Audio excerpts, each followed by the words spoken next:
Before we begin today's session, please know that all of us at NYU hope you and your family are safe and well in these unprecedented times. In this time of uncertainty, we are so thankful you have chosen to spend some of your time with us and continue learning from the collective knowledge of our NYU community. The NYU Alumni Association represents nearly 600,000 alumni all over the world. On average, we host nearly 700 events annually to connect you and your alumni community and with alumni. If you have questions during the session, please enter them into the question box on your screen. We will get to as many questions as we can at the conclusion of the program.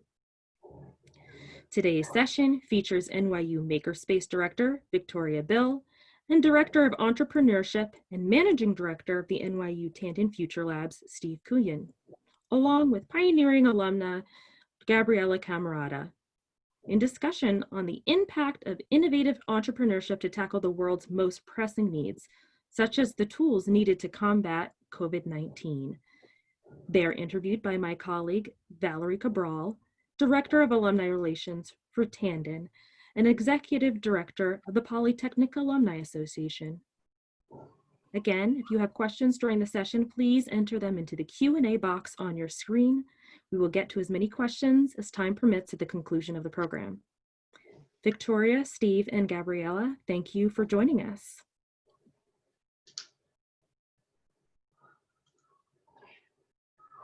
Hi, everyone. I'd like to, again, thank everyone for coming. In particular, I'd like to give special thanks to Victoria, Steve, and Gabriella for taking time out of their busy schedules to be a part of our series today. I'm going to dive right in and get to our questions. So I'll start off with the first question, and that is, what does innovation mean to each of you? And I don't know if it's okay, but I'd like to start with Victoria, please. Thank you, Valerie. Can you hear me? Oh, I hear you perfectly. Thanks. Okay, good. So again, my name is Victoria, and I'm the director of the NYU Tandon Makerspace. I think when I think of innovation, I really think of the words new or unexpected. I don't necessarily think of making something completely new, but I really think of using materials or resources in new and unexpected ways, or maybe just not necessarily using them in unexpected ways, but to solve unexpected problems or in unexpected applications. So I think we really strive to be kind of the hub for innovation at Tandon, but also across NYU. The Makerspace is open to all of NYU, all NYU students, staff, and faculty. I'll talk a little bit more about the Makerspace later, but especially for our alumni, we do actually also have some workshops that are specifically open to alumni, which I'll highlight. But we're hoping really, I think when you also think of innovation, and I'll talk about this with both Gabriella and Steve, I think later, it's definitely a group effort usually. So, you know, we usually can't innovate by ourselves. I'll say that as well.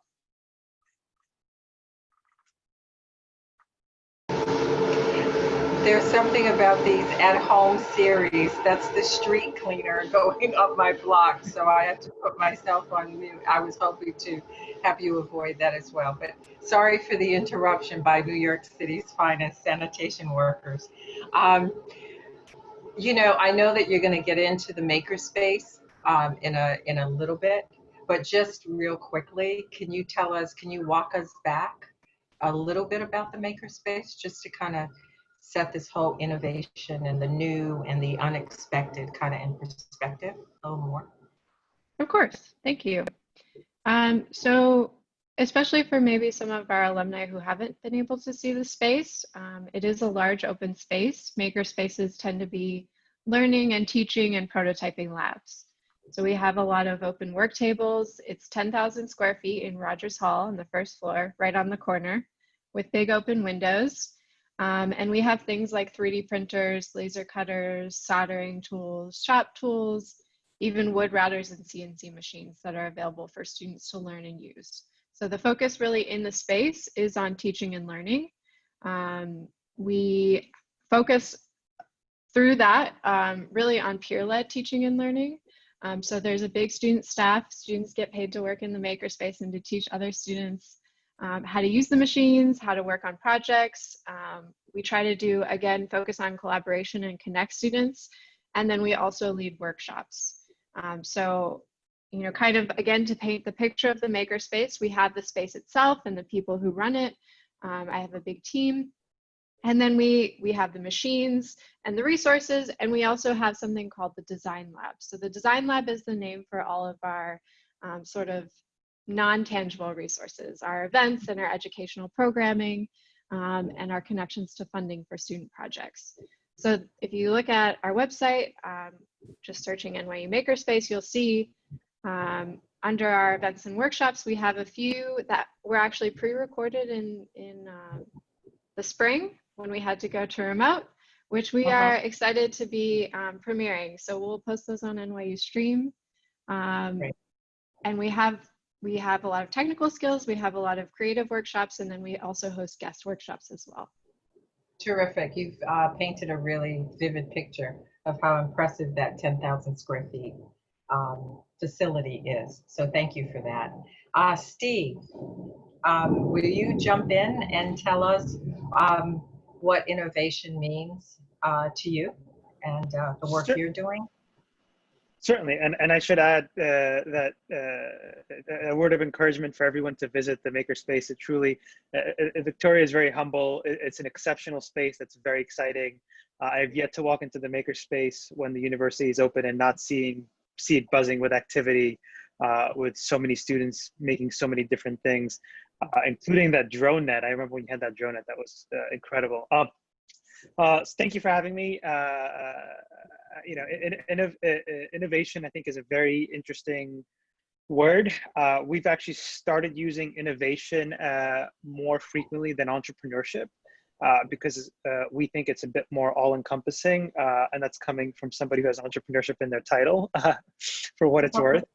You know, what I think it means for me and what I think it means for a lot of the students within the university and what I think it should mean for a lot of people within industry is an unbridled focus on constantly improving, fixing, iterating, and looking for areas that are sort of abiding by perhaps the status quo. I think part of what makes NYU Tandon so great and our entrepreneurial ecosystem is we're constantly iterating in our programming, and we're constantly introducing programming for the university to get into the mindset that there are consistently problems in the world that need to be solved. And this, you know, is done through a lot of our startup programs and activities like the Invention Competition and the Tandon Made Challenge. And I think for me, that's what innovation really is. It's using whatever skills that you have, whatever resources that you have within your network, or whatever sort of you have within your portfolio or in your toolbox, to solve problems that are faced in the real world. And the reason I say this sort of interchangeably from both the entrepreneurship perspective and the like is I think this is still very, very much a mindset that we try to instill in our students that are not starting companies. You know, we want everyone to continue to take this mindset to whatever is their career path. And sort of the mechanism that we do that with is through a lot of the startup programs, because one of the ways that you really truly learn what innovation really means is by taking a concept that you think needs to exist in the world and bringing it to market. Now, a lot of those things don't end up working. Most startups do fail, but understanding that whole process of here's a problem that I've identified, here's a potential solution for it, how do I build it, and how do I bring it to market, and then getting the feedback from the market once you've introduced it to market, regardless of if that product or service is successful or not, you've effectively taken this entire, you've gone through the entire process, and you understand all the sort of, for lack of a better word, difficulties in solving a problem and introducing a solution to market. And you sort of take those skill sets regardless of what you do in life. And that to me is sort of what I think is what it means to have an innovative mindset, is a consistent and constant worldview where you question all norms to see whether or not they can be more efficient, done better, improved upon, all in an effort to, I think, build build on what's available, because a lot of our leaps in technology are actually very incremental. So I'm of the mindset that you need to introduce as many products and services into the market as possible, because that's how we improve as a society. Very cool.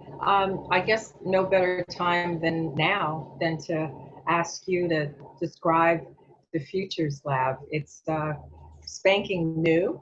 And with this pause that we're having right now, there's no activity that from us, but certainly a lot of incredible work has already begun there long before, COVID-19. So could you describe your new home? Certainly. Our audience?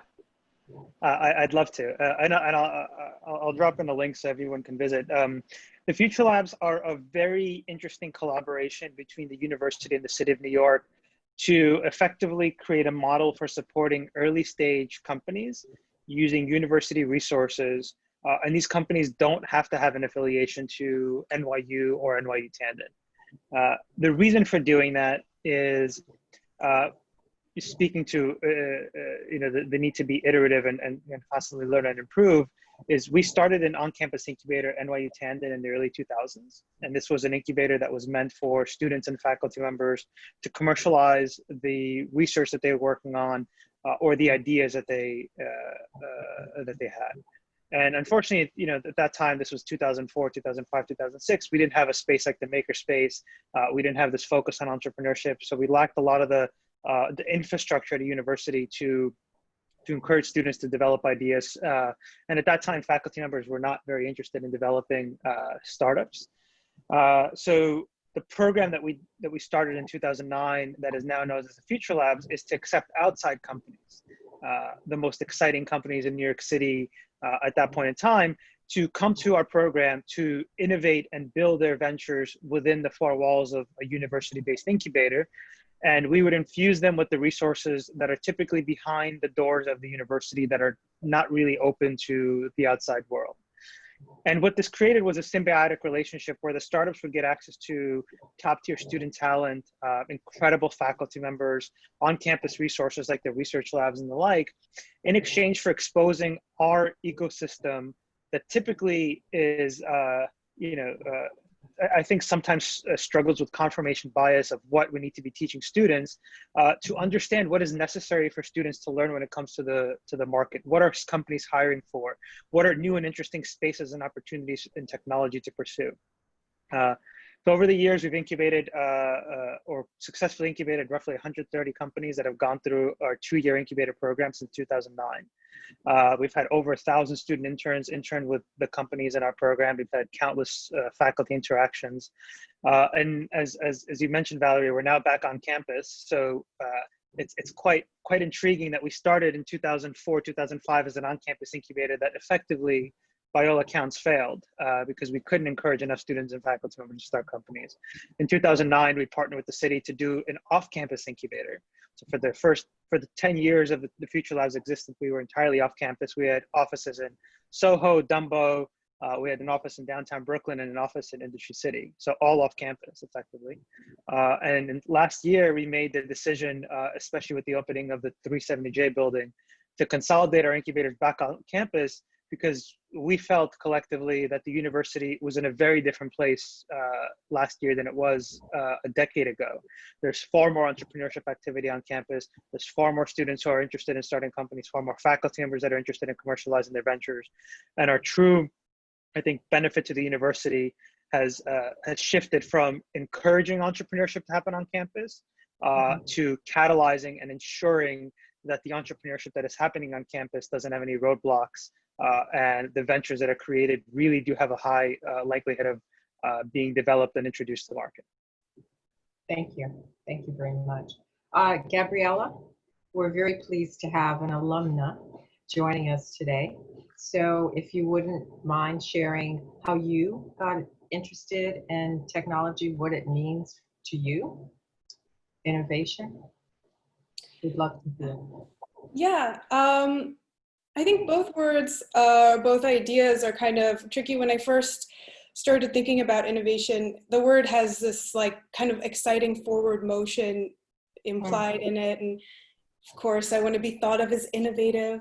But when I think about my process, it sort of switched immediately. And it's such an elusive word too, because so much innovation is conditional. And when I find in my practice, when innovation is part of the brief, it's surely going to fail. Innovation is not something that you can set out for when you're solving problems. I think you have to be entirely surrounded by your tools, your coworkers, and really understand the problem well.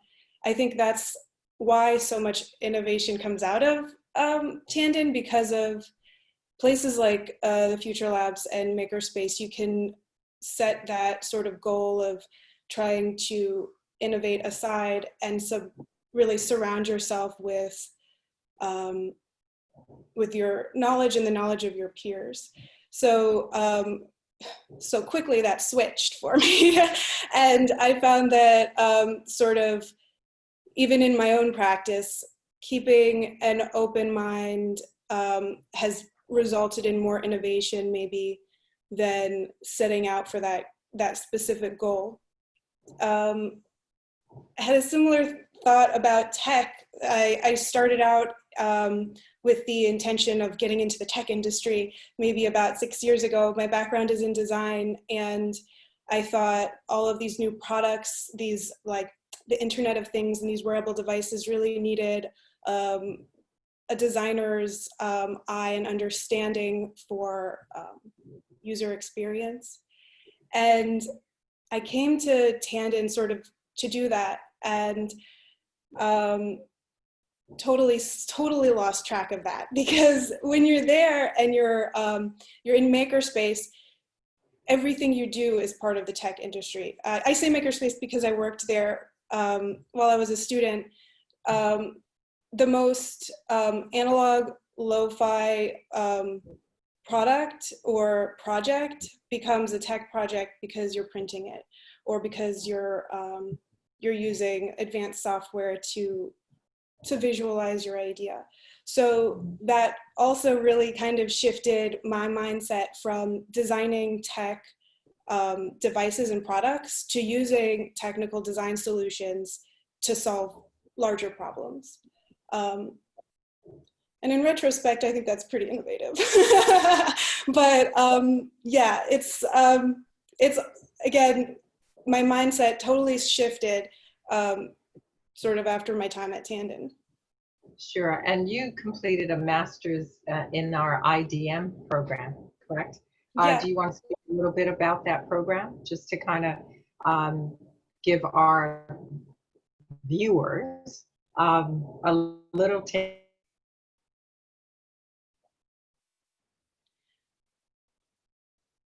of what IDM is all about today at Tandon? Yes, I would love to. So IDM is, I think I might have sort of a bad connection. I keep breaking up a little, but so I think, IDM is the Integrated Digital Media Program, and it's very exciting. It's a multidisciplinary program based in the Tandon School of Engineering. We combine sort of technology and art and design to address the problems of the world. And it's a very sort of flexible and adaptive program as well, which makes it hard to get a soundbite about it. But it's definitely the kind of environment where you can surround yourself with a unique and powerful group of like professionals. A lot of interdisciplinary projects and research come out of IDM. Okay, thank you very much, Gabriella. I'm going to throw the next question out, but I'd like anyone on the panel to jump in and answer the next question. And it's pretty much, how did you get started in tech? And I think, Gabriella, you just pretty much described that to us, correct? So I'm going to ask, I guess I'll go back to Victoria, if you don't mind. and ask that question. Victoria, how did you come to get involved in tech, with us or beyond, before getting to us?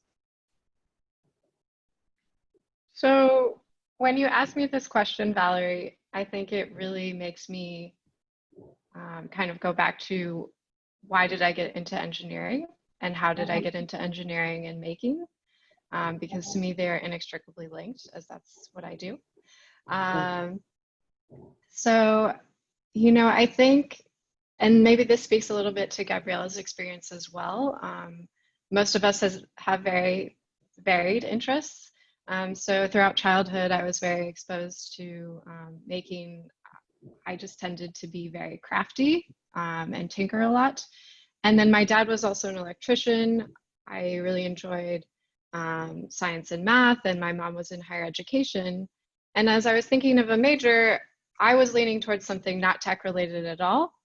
But I ended up in engineering, and I ended up in electrical engineering, as that's what spoke to me the most.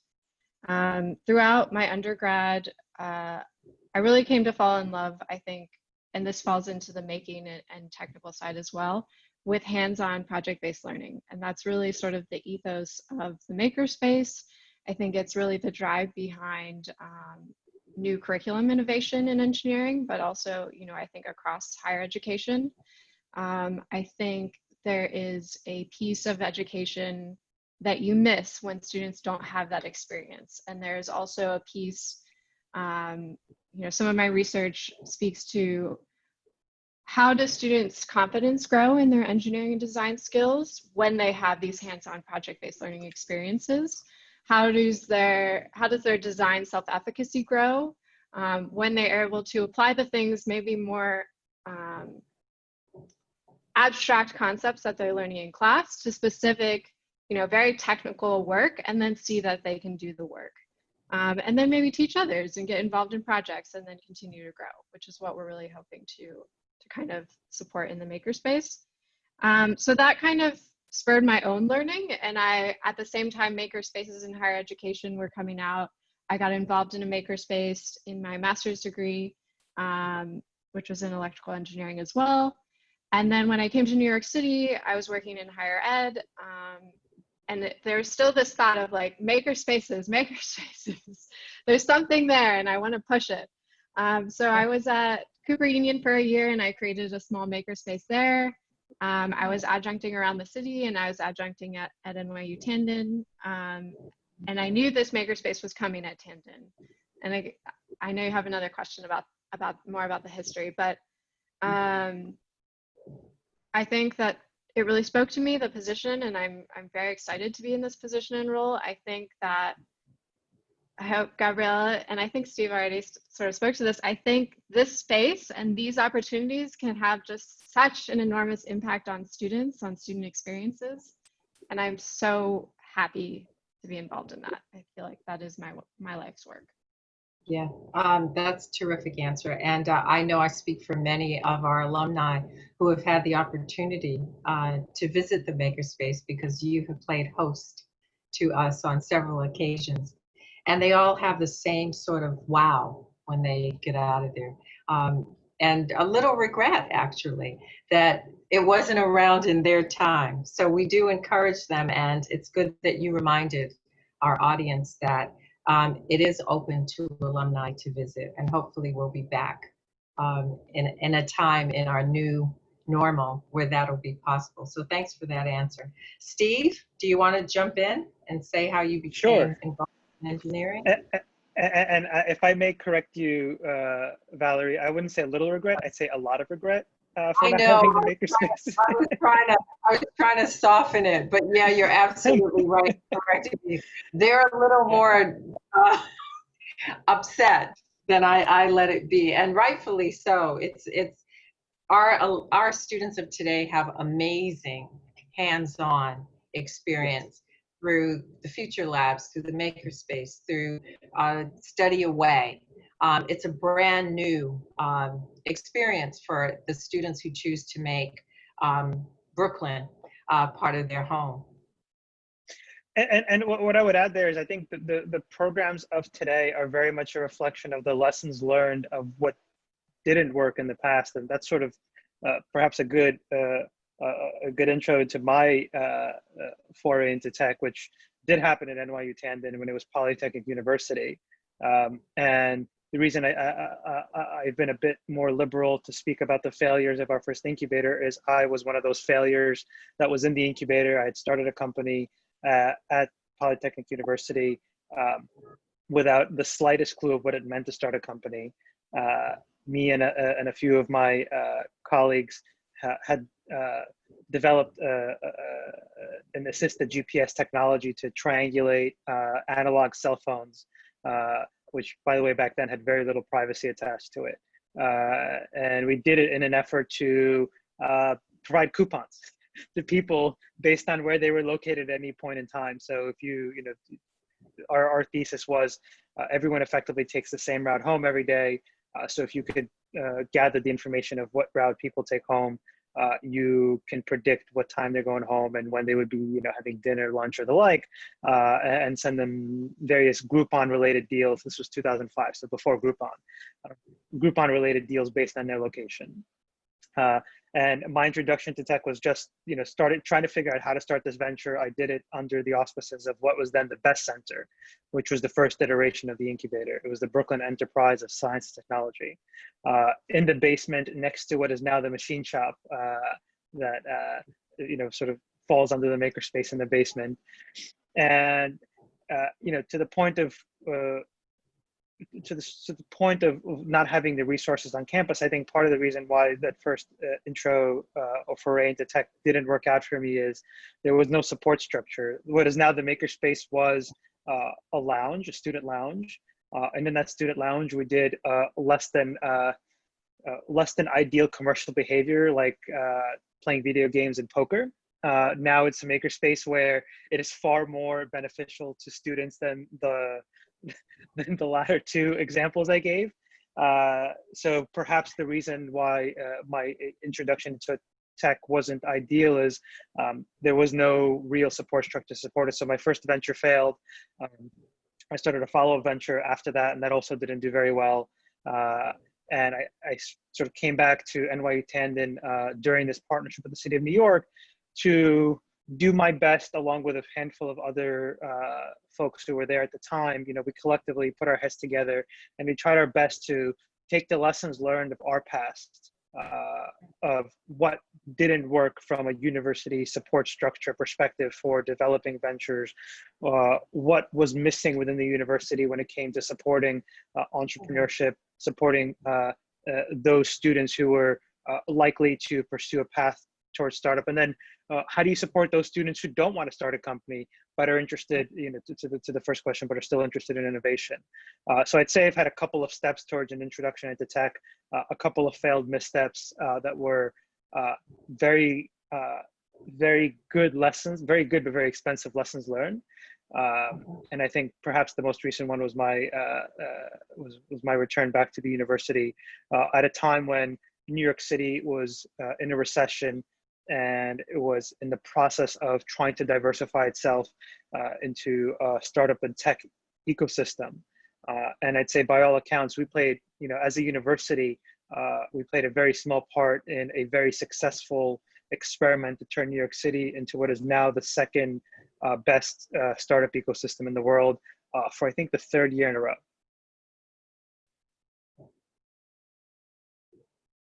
Great. And I know that as an alumnus, you have a perspective about your time as a student and what was missing in that experience due to a lot of different factors. So you're certainly the right person in this role to have the breadth that you have and the offerings that you're able to do. So we appreciate that. I think I'm going to move on to the next question, and that is pretty much what has been the unforeseen applications that have been found as part of the 3D printing. And since we have you in front of us, Steve, why don't you jump in and take that question before I open it up to the panelists?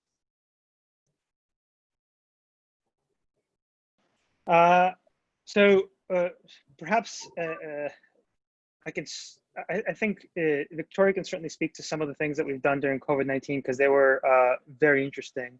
But at least from the startup perspective and the startup ecosystem, what has happened is an opportunity to prototype much quicker than has happened before. And this, there's even an introduction of circuit board printers. Like it's actually an NYU Tandon company called Bot Factory. So it's not just 3D printers and materials, but also 3D printing circuit boards and other test use cases. And what they allowed to do and how it relates perhaps to an academic perspective is there were classes on campus, classes that I took in electrical and computer engineering that required semester-long projects where you would design something and you would wait the entire semester to get those parts back from a manufacturer where you can validate what you're working. And then, you validated it and it didn't work. You weren't accurate in one of your designs, and there was nothing that you could do. That was effectively the end of the class.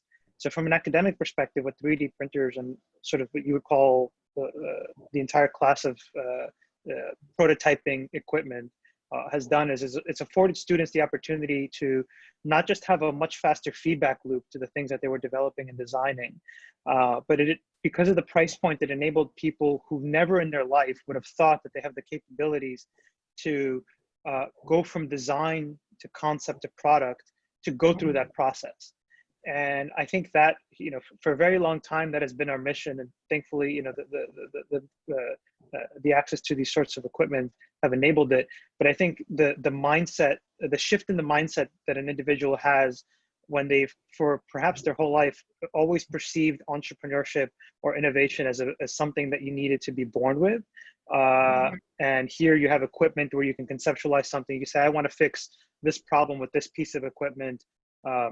And I can design it and make it relatively quickly. I think not just the shift in the process, but a shift in the mindset of people and what that enabled has been profound. And then it's allowed us, especially at a time of pandemic, to really heed the call for at a time when access to certain equipment like face shields, like paper clips and the like, was just something that we couldn't do. And I think this might be a good time for Victoria to talk a bit about the paper clips and some of the work that the Makerspace jumped in to do. Yeah. Absolutely. Thank you for that great feed in for Victoria and Gabriella to take over at this point. NYU Tandon, as well as NYU across all divisions, has been really stepping up in this time of crisis.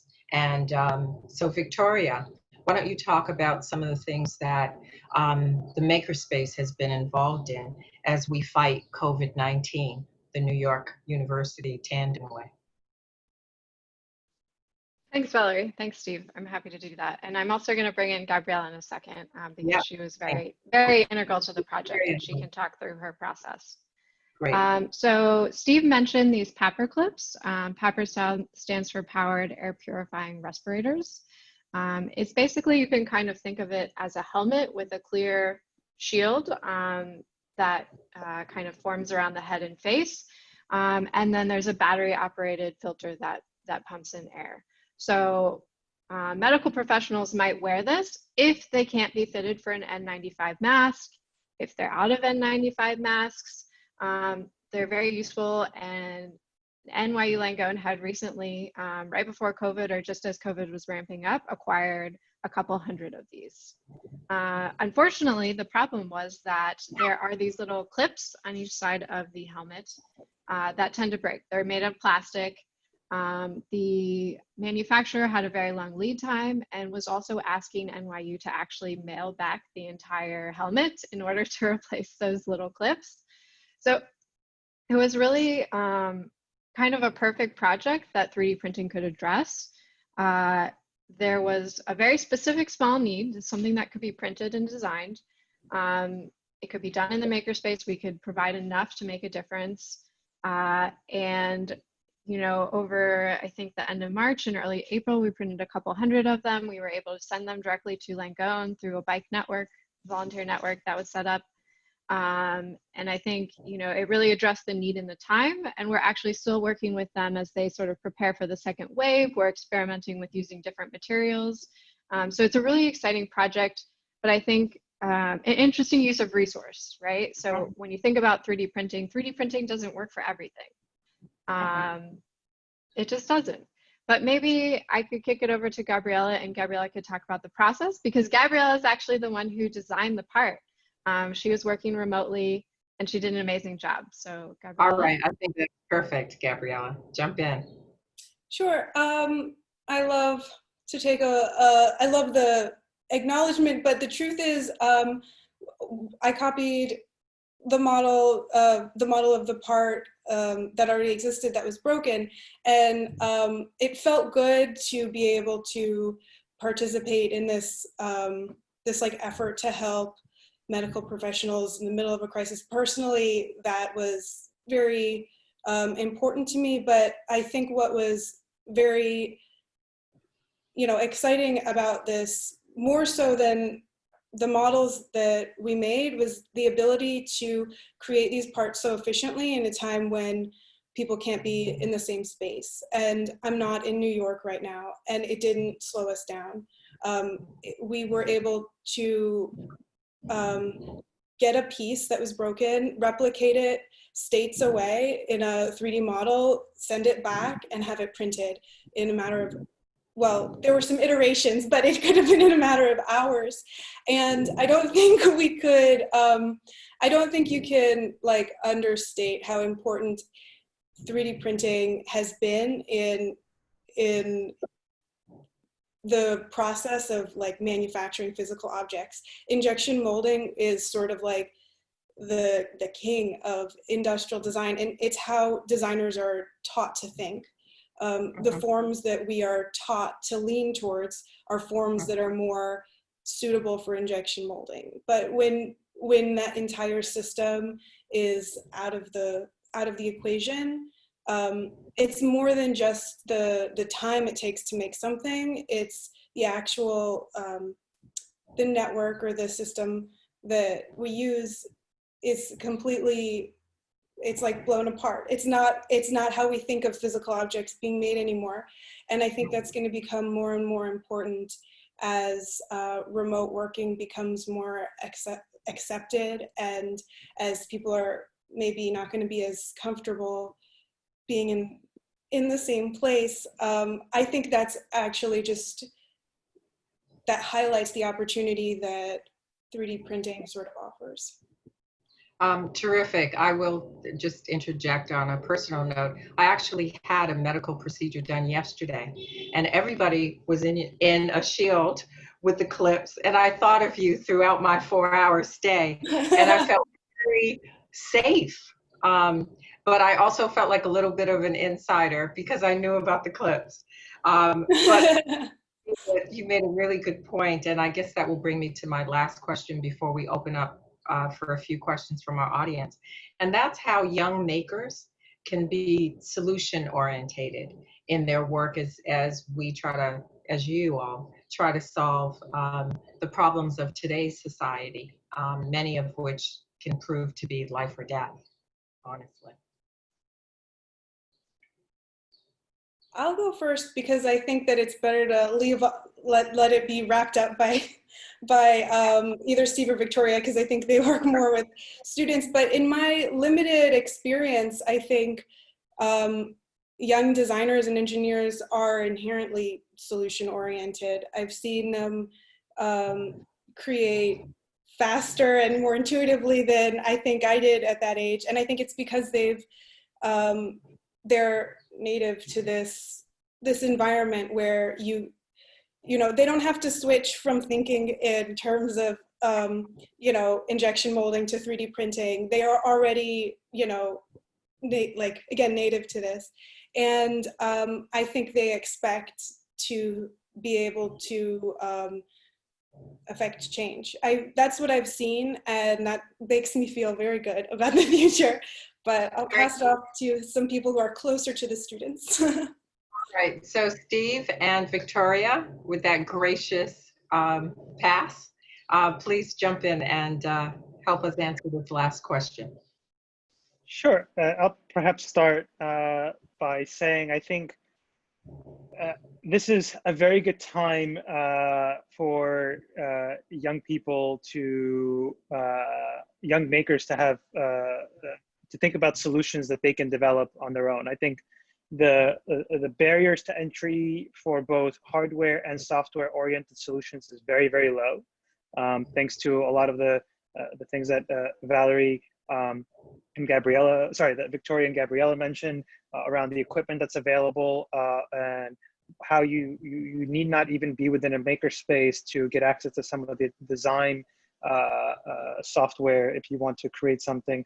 Similarly, for software itself, you can launch a software business with relative ease. So I think my only words of encouragement is there hasn't been a better time to launch a company, especially during a pandemic. I graduated Polytechnic University in 2008 at the height of the recession, and in a cohort that had a very, very, very low internship and full-time employment rate or ratio. So many students that I graduated with were perhaps not as lucky as I was, and I consider myself very, very lucky to have been exposed even marginally to the entrepreneurship ecosystem and to the mindset that I was able to do something if I had wanted to, which was I could start my own company. I didn't need to depend on somebody else to give me a job. And I think that is the opportunity that's available to all young makers today, which is you have an opportunity to use your time and effort and expertise, and you have far more expertise than I, did when I graduated, to create something.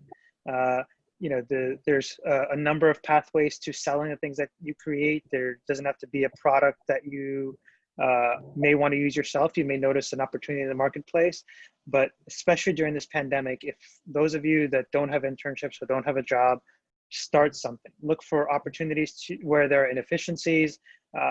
Look at the way that times are changing. There has been renewed interest in telehealth, in teletherapy, teleeducation. Entire industries have shifted to create opportunities. Some of the biggest wealth creation happened during the last recession in 2008, 2009, 2010. The companies that we know today as market leaders, many of them were created during that time. So don't look at the time today as a challenge, look at it as an opportunity, and look at the resources that are available to you as a catalyst for you taking advantage of those opportunities. And never let yourself be your worst enemy in holding back your capabilities. I think if the last 10 years of startup building in New York City has proved anything, it's that everyone is capable of creating a company. And what you don't want to have happen is 3, 4, 5 years down the line, somebody who had a very similar idea to you actually pursued it while you didn't. So I hope that everyone does something with the capabilities. Very good. And Victoria, you want to wrap up with your final words about this, and then we're going to jump into questions. Sounds great.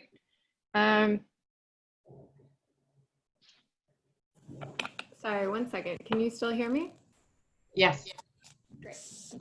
So I do think that Steve really hit the nail on the head. I am also continuously impressed by Gen Z and Gen Alpha, and sometimes a little afraid of them and the capabilities that they have. But what I think from a non-technical perspective, what I would emphasize and kind of pass along is really the importance of community. This came out in another conversation we had yesterday, is while you're seeing these problems, while you're experiencing what's going on in the world right now, there are still ways to build our networks. And really the things that we've been able to do with Gabriella, with Steve, Future Labs, but really across New York City, making an impact and connecting with hospitals would not have happened without people. So even though we're all virtual, there are still so many things that are happening that you can get involved in.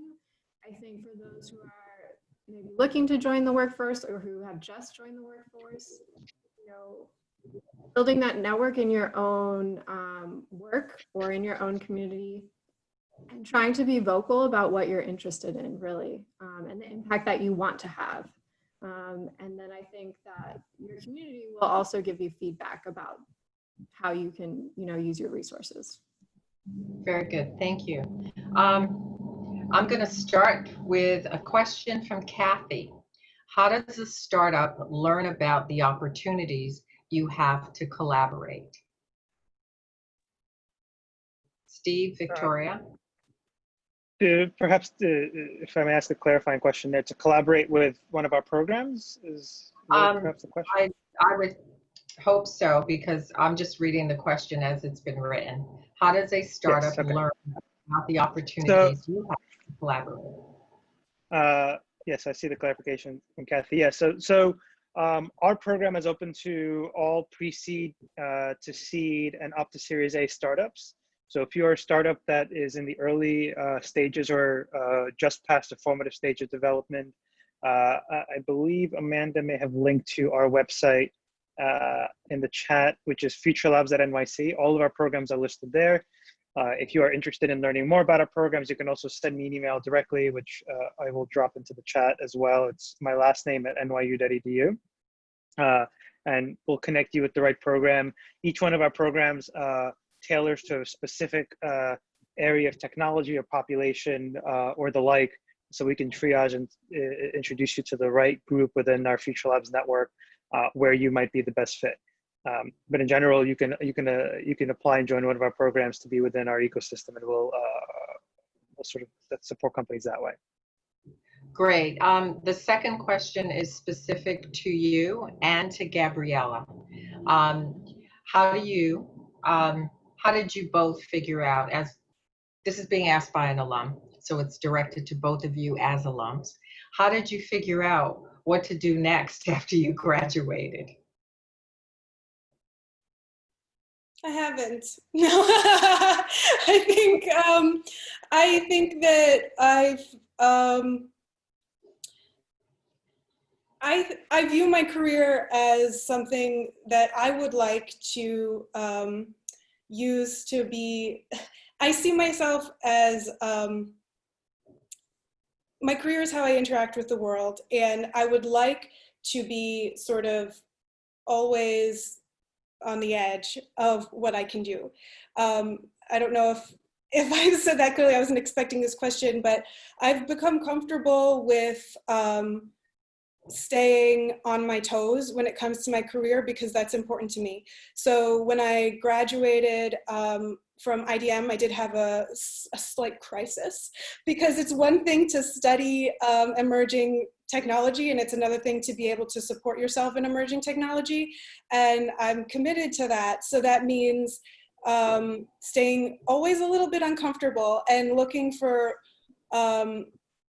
the opportunities to use my knowledge of 3D printing and what I would like to accomplish in how we manufacture and interact with objects, looking for those opportunities. So I started out freelancing right after I left Tandon, after I graduated, because that was what the universe gave me. Those were the opportunities available to me.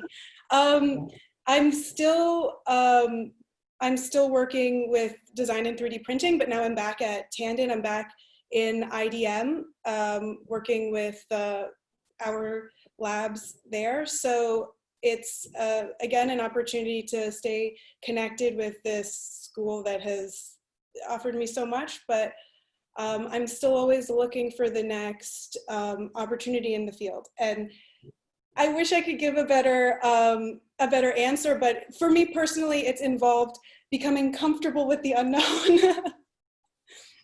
Yeah, I think it's a great answer and a very real one. Steve, have you figured it out? What brought you to where you are today? Was this exactly how you envisioned your life now? Not at all, but I'm thankful for being able to be here. I think if I can offer sort of at least advice that was given to me a long time ago when I was still at Polytechnic University and trying to figure out what I would do. My undergraduate was a collection of computer science, computer engineering, chemical engineering, and business. So I had no direction graduating from my undergrad. But what someone told me back then, which I think is very common advice, but I was very naive and didn't know that it was common advice back then, which was very similar to what Gabriella said, which is put yourself in a position where you feel very uncomfortable and always learning. And I've appreciated the opportunities that the Future Labs and NYU Tandon have afforded me to learn the startup ecosystem, to learn about various technology trends. And I think that's guided me down to the path that I am, that I've taken and I'm on now. And I think that is perhaps a very good piece of advice that others can take, which is especially at a time when there's a lot of unknowns happening to what the world looks like post COVID-19. Use this opportunity to learn as many skills as you can, to diversify your knowledge as much as possible, because as Gabriella mentioned, you always have to be on your feet. You always have to be ready to pivot. You have to be ready with the potential for losing your job if you have a full-time job, and being able to survive at the other end of that if you do. So I hope that perhaps is a little bit helpful. Yeah, thank you. I'm going to offer up this last question, but I think it might even be something I should answer. And it's from Danielle, and it says, how do I find out more about Makerspace workshops for alumni? As we mentioned at the start of our session, we have held a few Makerspace events for our alumni, and we hope with Victoria's help to do more of them once everyone is back on campus. So right now we're doing virtual events, and maybe that's something I can speak to Victoria about offline to see if there's some kind of introduction we can do virtually that would give you a taste of what it's like to be involved with our Makerspace until we're at a time when everyone is welcomed back onto our campus. Gabriella, thank you so much. Steve, thank you so much. Victoria, as always, thank you. We appreciate your time, and certainly this conversation has been a great one. I want everyone to remain safe and be well. And I think this is where Amanda's going to jump back in.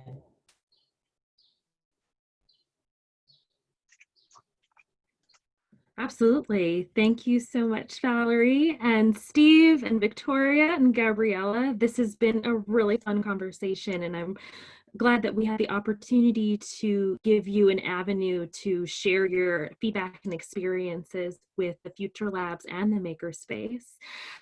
Now, to our attendees, if you are interested in further scholarly content, please check out our events calendar on the NYU Alumni page under Events and Programs, and NYU Tandon under Events.